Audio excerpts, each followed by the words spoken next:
And we're joined by Joel Skousen. He's a political scientist specializing in the philosophy of law and constitutional theory. He's also a designer of high-security residences and retreats. He's designed self-sufficient and high-security homes throughout North America and has consulted in Central America as well. He's the author of Strategic Relocation, North American Guide to Safe Places, that we sell, both the film we produced and the book. Big coffee table book, glossy pages, the best analysis out there at InfoWarsStore.com. He also assists people who live near a large city to develop contingency retreat plans. Joel was raised in Oregon, later served as a fighter pilot for the U.S. Marine Corps during Vietnam era, prior to being his design firm in high-security residences.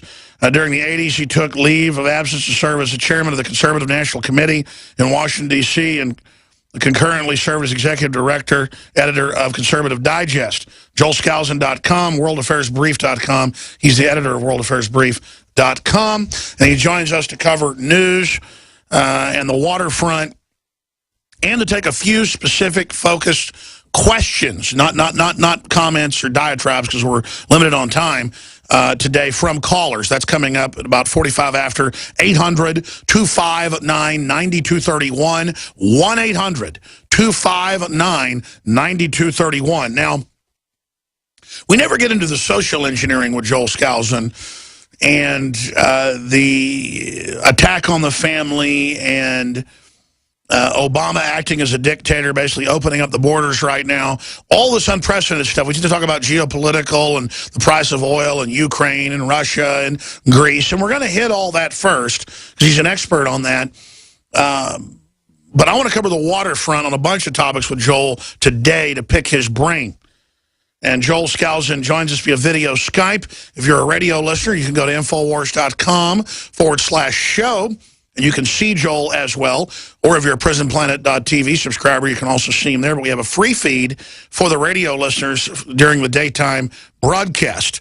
But you can also subscribe and get the commercial-free podcast. We appreciate the subscribers out there that helped fund this for everybody else. But please take advantage of it. Send that link, Infowars.com/show, to your friends, to your family, at the end of your emails. You can wake folks up by just pushing our information in their direction, and that's how we grow via leaps and bounds. But as I said, going now to Joel Skousen, editor of World Affairs Brief. There's so much to cover, but I want to get into Russia, get into Ukraine, get into ISIS with you first, get into what's happening with the dollar, with oil, with Greece. Joel Skousen. Well, thank you very much, Alex. It's really great to be with you. You know, we've had a lot of hype going on about the collapse of the euro, about nuclear war being imminent with Russia over Ukraine. And I continue to say, you know, there's a longer-term globalist agenda here that is not going to allow for these things to be imminent. And that's proving the dollar to collapse, the failure of the BRICS nation to be able to, you know, bring down the dollar, or what's going on in Greece right now, where we saw, as I predicted, the European Union gave in and gave them another 4-month extension again. It wasn't the 6 months that Greece wanted. The only concession that they gave was that Greece gets to pick their own austerity to by the Troika. And so that's a, you know, a small tactical diplomatic battle. They still have to come up with something today to tell how they're going to stop the continued tax evasion and reduction of civil service. But as I've said, you know, the longest agenda here is globalism, and the EU is it's the flower of globalism. It's the showplace. They're not going to let that go down. And were to exit the Eurozone, it's not, I'm not convinced, in fact, I'm fully convinced that the EU wouldn't, even though other countries may want to follow suit. I think the Euro is showing sign, or the EU is showing sign, of doing whatever it takes to keep Greek in, to keep the exit from handling, or from going on. And I think we'll continue to see that. Doesn't mean that things are solved. Greece has long-term problems. It's not going to be solved by this additional bailout, but it does kick the can down the road so that they can And there'll be other major crises that come. Sure, but in the future, this global debt is all untenable. And you got Alan Greenspan saying something big's coming. You have all these other elites saying get ready for something big. Obviously, they engineer these things to consolidate power. Do you think it's going to be inflation? Do you think it's going to be deflation? Do you think the bubble's going to go on? And if so, for how long? Because most experts, John Williams, you name it, now say, Dr. Paul Craig Roberts has been saying 3-4 years forever. Now he's saying it could be this year or next year that we see a global meltdown. Yeah, I know they have been saying this, and they've been wrong for 3 and 4 years running. And it's because they haven't really looked at what does it take to destroy. Answered these things several times in the World Affairs Brief.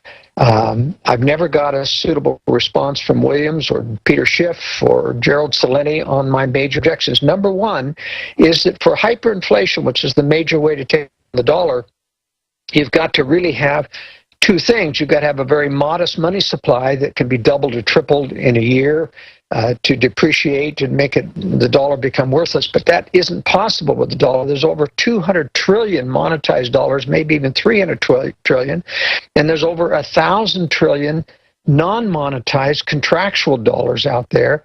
The Fed could print over 20 trillion a year and not exceed 10% of the money supply, and that isn't hyperinflation. And then for hyperinflation to occur, the second thing has to occur. You got to have some kind of automatic indexing, automatic way for common people to raise their income to keep pace with inflation. Otherwise, you don't ever accumulate full of $100 bills that are worthless because you don't have any way to get those excess dollars. That's right. They have been expert at creating real depressions in the economy so that people never become wealthy enough to actually accumulate the excess dollars. That said, though, I do see real inflation in some of the goods and services out there, and I don't think if the economy wasn't contracting that they'd be able to stop inflation. I'm no economist. I just simply see them with their different computer models managing things, and I just wonder how long this can go on, Joel. Yeah, I think actually can keep it going on a lot longer than we think. For example, the purpose of the zero debt policy is to keep the debt crisis from coming to a head. They can postpone that till after 2030 by keeping interest rates near zero, because that means that the interest on the debt does not accumulate faster. If they keep inflation, and John Williams is right, real inflation is between 6 and 7 to 8% now. If they can keep it that way, there won't be a hyperinflation.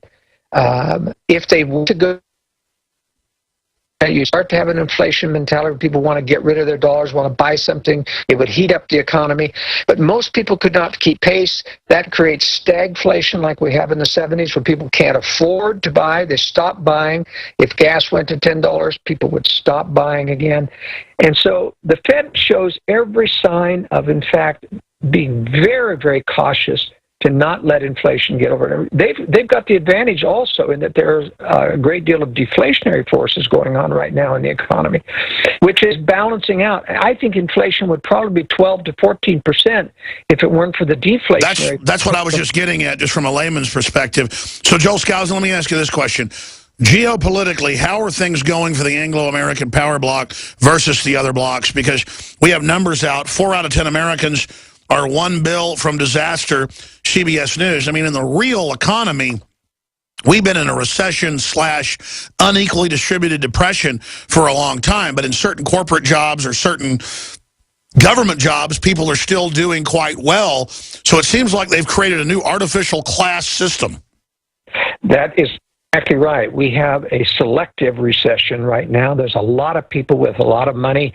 You look at the stock market, over 18,000 now. This is the money in the big speculative economy. These people get nearly free from the Fed that they can invest in these speculative economies and make 15 to 20%. Why should they invest in? A lot of money being spread around the economy. The movie houses are full, the restaurants are full, and yet there's 20% real unemployment. But even that isn't like the Depression, where you have 25%. In the Depression, nobody had any reserves. There wasn't anything, as in today's world, you've got food stamps, you've got unemployment compensation, you've got relatives to live with, people have 3 or 4 televisions, they've got 2 or 3 cars. There's a tremendous amount of reserves in this economy after 40, 50 years of inflation that is, in fact, making it more resistant to the dire things that happen in That's right. We've been such a wealthy nation that there's a lot of stores of wealth. People are living with their parents longer. But if you look at the demographic trends, and if you look at the savings of younger people, I do see this coming to a cataclysmic collapse somewhere down the road. I mean, it can't go on forever. That is correct, Alex. It can't go on forever. The key is, can the powers that be, can the Fed keep milking the bailouts along? And can they keep managing the money supply along until war comes? You see, then they escape the blame for this. All right, Joel, your Skype's breaking up really bad all of a sudden. We're going to keep you on video Skype, but dial you on the telephone as we go to break here. We're going to come back with Joel Skousen. This is really important information. He's talking about what we have is a computerized, technocratic, organized economy. And as Google and all these systems get more and more into our lives, they're going to be able to game the system that much more. But in my view, the best laid plans of mice and men often go awry. And I see it only being a bigger implosion and spectacular crisis when it comes. Stay with us. Why the establishment has engineered it and where this country is in the future.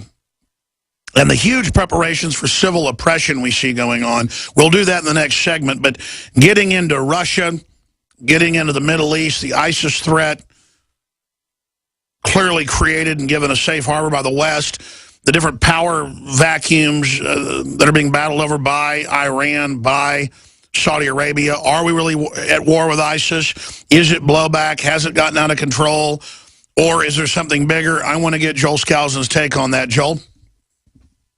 Well, thanks, Alex. ISIS is, as you said, a Western intelligence-engineered crisis. Essentially, al-Qaeda was becoming old hat.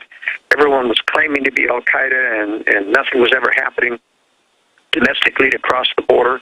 I've questioned that for years. If we had real terrorism and we got a wide-open border with Mexico, what's keeping al-Qaeda from coming across the border daily and blowing up electrical pylons or blowing themselves up in malls? And what's keeping ISIS from coming over to do that? It's just unexplainable, except for the fact that these these terrorist organizations at the top, at least, are controlled by the governments, and they are not giving orders to do so. And the reason is that it would get in the way of the social agenda of engineering a democratic majority through millions of Latinos crossing the border. If we had terrorism coming across the border, the Americans would demand that shut that border down immediately.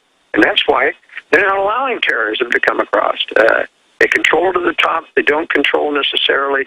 The normal terrorist doesn't know that the top leadership's controlled by the U.S. intelligence, British intelligence, working through Israeli Mossad agents, Arab agents trained by Israel. But that's really the reality of what we're doing here. And all of these ISIS videos are staged. I mean, this latest one was just a joke with the 20 so-called Christians beheaded. You see these ISIS characters in black almost towering a third the height over these supposed, Christian. That's right. We've looked at it. It's blue screen. Even Wired Magazine 6-7 years ago had to come out and admit their video analysts looked at the In-Q-Tel videos they were releasing of Adam Gadon, the son of the head of the ADL, who's supposedly the leader of Al-Qaeda now, a Jewish Al-Qaeda member. And the Al-Qaeda video was put out in the Pentagon video layer with their logo. It was the same produced video at the same time. Yeah, these are professionally produced videos by Western video experts. Terrorists don't have these kinds of capabilities to do this. Really, the reason for creating ISIS was, as I think I've explained before on your show, very carefully, Israel has been tasked by the globalists ever since 2004 to attack Iran. They've said, we can't do it until you take down Syria. 2 years ago, they were set to take down Syria with that no-fly zone. That's when Kerry made the mistake in the London press conference by when a reporter asked him, is there anything that Syria can do to evade this? He said, well, sure, they could give up their chemical weapons. And wham, Syria and Russia said, we accept. And all of a sudden, in one mistake, Kerry derailed the entire rationale for going into Syria. So that's when they began to create ISIS.